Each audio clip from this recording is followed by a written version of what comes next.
राम मंडळी, सध्या आता सरकारी कर्मचारी, आमदार, खासदार, मंत्री, संत्री सगळे दुलईत घाण उतानी करून झोपले असतील आणि आम्ही शेतकरी पहा इकडे हिवा दिवाचं रातच्यानं पाणी द्या लागलो. आम्हाला दिवसा लाईन आहे बरं, पण फक्त कागदावर लाईन आहे दिवसा आम्हाला. बाकी आम्हाला इकडे सगळी अशी रातच्यानंच गांड घासा लागते. लाज वाटाय पाहिजे हो या सरकारले, कोणतंही सरकार असू दे.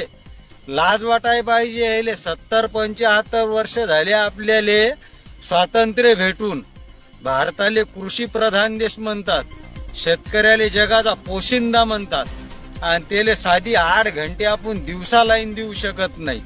आणि इकून तिकून दिवसा जर 8 घंटे लाईन असली तर तिच्यात 16 खेप फॉल्टच होतात. एक सरी शेल्यावर जात नाही 8 घंट्यात एक सरी. विचार करायला पाहिजे राजकारणी लोक आहे ना. आणि ऐन निवडणुका नीटी आले की हिंदू मुसलमान करतात आणि जातीभेद करतात आणि तिच्याहून मतदान घेतात. खरी तर लाज आपल्यासारख्या शेतकऱ्याला वाटायला पाहिजे की असे जातीभेद करणाऱ्या लोक आले आपण त्याचे भाषण ऐकतो, निवडून देतो. एवढे गांड घासून आम्ही जेव्हा आमच्या मालाले भाव मागतो तेव्हा आम्हाला सरकार पाकिस्तान दाखवते, बांगलादेश दाखवते, 2000 रुपये दाखवते, लाडकी बहीण दाखवते. अरे इकडे या एकदा गांड घासा आणि जेव्हा तुम्हाला मालाले भाव नाही भेटला तेव्हा तुम्हाला कळते 2000 काय गोष्ट आहे.